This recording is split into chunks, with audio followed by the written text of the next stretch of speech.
What's up guys, Mickle here, and where in the world is Judge Torres? In this video, I want to talk about why we haven't gotten a decision in the Ripple SEC case yet. A lot of people following this case, like James K. Filan, predicted that we would have had a decision already in this case, or at least by the end of March.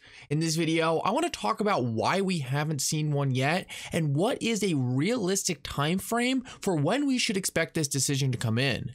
I also want to talk about a massive campaign coming against the cryptocurrency industry. We are seeing things ramping up big time. I want to talk about why I think this is going to be unsuccessful, because I think it's really getting lost in the narrative right now. Like always guys, make sure if you haven't already, you like this video and subscribe to the channel. It's going to help me out so much, and it really does mean so much to me. Also, if you ever need a good place to buy some XRP or the Flare token, make sure to check out my favorite exchange. I'll pull down in the description of this video.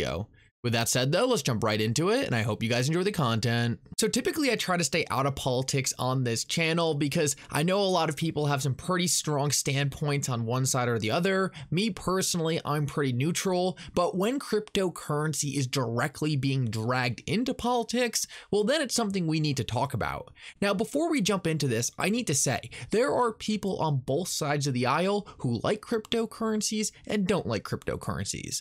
Honestly, from what I have been seeing recently, it seems like most of the Republicans have been a little more pro-crypto and there's been more anti-crypto on the Democratic side, but you'll listen to people on both sides of the aisle actually come out and say cryptocurrency is not a political issue. They're really trying to keep it nonpartisan, which is generally a good thing. But stuff like this is absolutely horrible. Earlier today, Elizabeth Warren came out and is actually running her 2024 campaign on creating an anti-crypto army. Now, when I first saw this, I thought it was absolutely insane she would do something like this. We know that over a quarter of Americans hold cryptocurrencies, so this right here seems like it would be a horrible way to get more votes. Even if you didn't like cryptocurrency, even if you wanted to do damage to the industry, it doesn't seem like a very good idea to attack the industry like this, because there's a lot more people who like cryptocurrency than actually dislike it. Even though only a quarter of Americans own cryptocurrency, the fact of the matter is a lot more people are interested in it or interested in learning more about it than absolutely hate it and would get behind a campaign trying to ban it. I thought Metal Law Man put out a great tweet about this. He said, "Is it weird that a US senator is building an army to wage war against her fellow citizens whose only crime is making financial decisions she disapproves of? If she really wants to build an army to stop people from buying something, why doesn't she start a war against fentanyl?" And I think he absolutely nails it right here. I think this really exposes who Senator Warren is running her campaign behind. She acts like she's fighting for the everyday person. She acts like she's fighting for Americans, but the only people who want crypto banned are the big banks who stand to lose from its innovation. We know that cryptocurrencies are going to disrupt the rails of our traditional financial system. And we know this is going to make moving money all around the world faster and cheaper. There is only one set of people who stand to lose from this innovation, and that is the big banks. Now, ultimately, I do think this strategy by her is going to fail big time. I don't necessarily think it's going to prevent her from getting reelected, but I think ultimately, the more people around her who are anti-crypto and start disappearing, the harder and harder it is for her to be able to keep this stance. At the end of the day, if you look at the anti-crypto people in our government, they're all over the age of 70. None of the young people in our government are anti-crypto, and that's just because the older people in our government don't understand it. I have so much respect for everyone who follows this channel and watches my videos daily who's over the age of 35 and has taken the time to understand cryptocurrency technology, because honestly what I have found is a lot of older people can be extremely stuck in their ways and don't ever give something the time of day to actually learn about it. The good news is though is that people my age are getting more and more sick of watching these older politicians do stuff like this where they're just interjecting projecting their own views onto people who they're supposed to be representing. So I just don't think this is going to go very well. And ultimately, I think this whole anti-crypto strategy is going to fail big time. It's like running a campaign in 2000 on being anti-internet. It's just completely ridiculous once you understand the technology, and it's just anti-innovation and it's anti-America, and there's no reason that perspective would ever succeed. And I know seeing stuff like this can get you down because you're like, how do these politicians not get it? Are we ever going to make any progress? When are we finally going to get people in government that understand what's going on?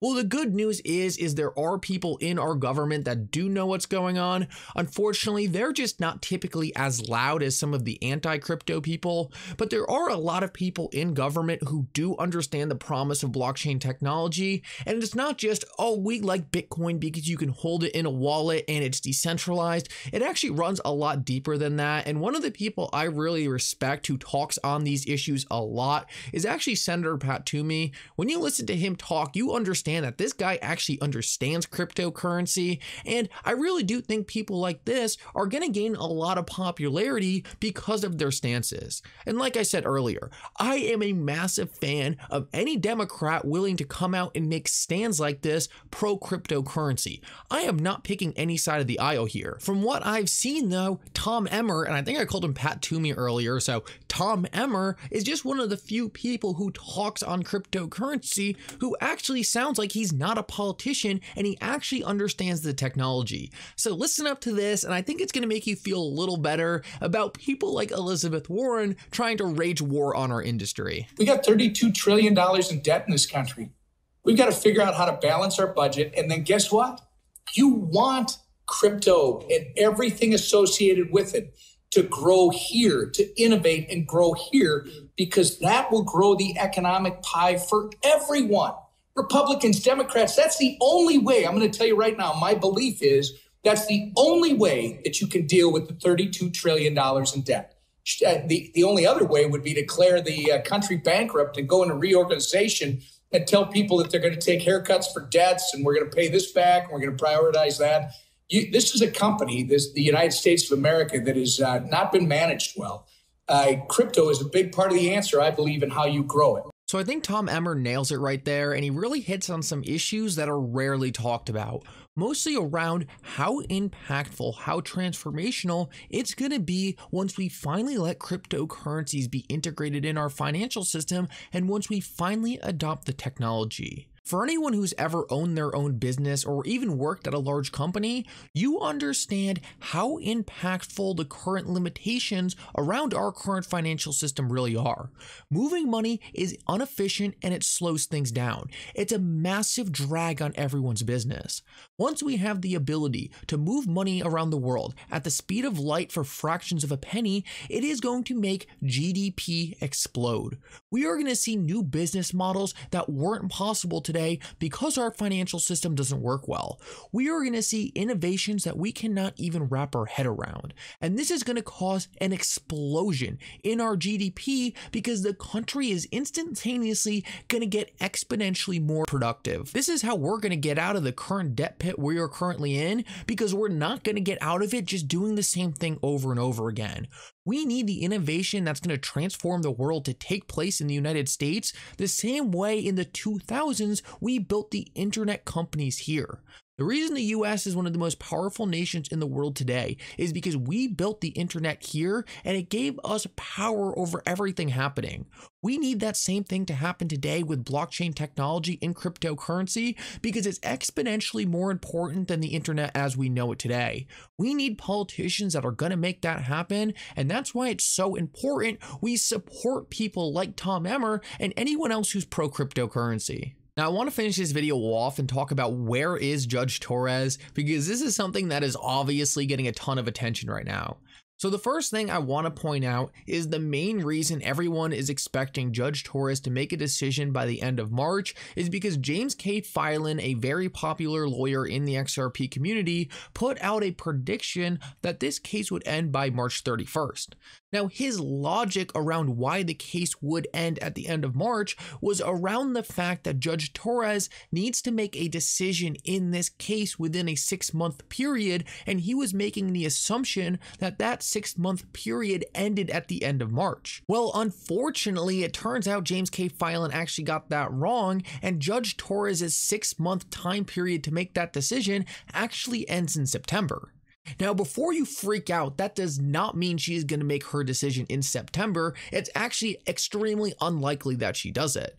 Based on all her past rulings, it is highly likely that we get a decision in this case before the end of April. We should be expecting a decision in this case any single day now based on every other ruling she has made. I wanted to show you something interesting though, just to show you that this isn't the only case Judge Torres is working on. Since this case has started, she has had over 872 lawsuits added to her docket. So this lady is extremely busy. She has a ton going on, and it's not like she's just sitting there trying to make a decision in this case.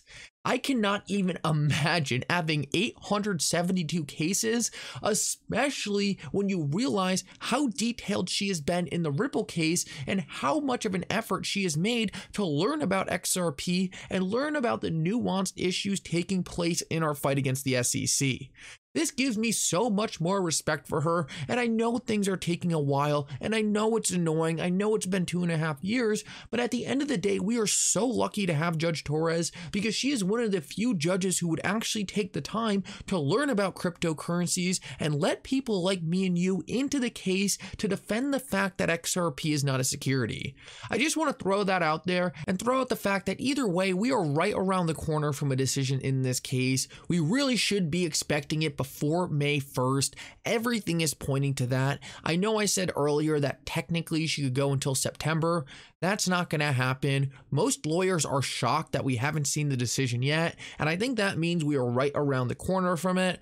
Personally, I'm expecting it in the first half of April. I think that makes the most sense. I just want to make it clear that a lot of the logic originally being put out by some lawyers in this space for why this case would end in March kind of fell apart. I think it's kind of funny. I have so much respect for all these lawyers, but at the end of the day, when lawyers are making predictions kind of like that, it's just like any TA analyst. They all have their own predictions on what the law means. They all have their own predictions based on how the judge is going to rule, but ultimately, no one knows what's going to happen until we get the final verdict. At the end of the day, I cannot be more happy with where we sit in this case. It has gone way better than I have expected, and I'm willing to wait a couple extra weeks if that means we get the right decision. Anyway, guys, thank you so much for coming. I hope you enjoyed this update. If you did, make sure to like and subscribe. It really does mean so much, and for now, Mickle out.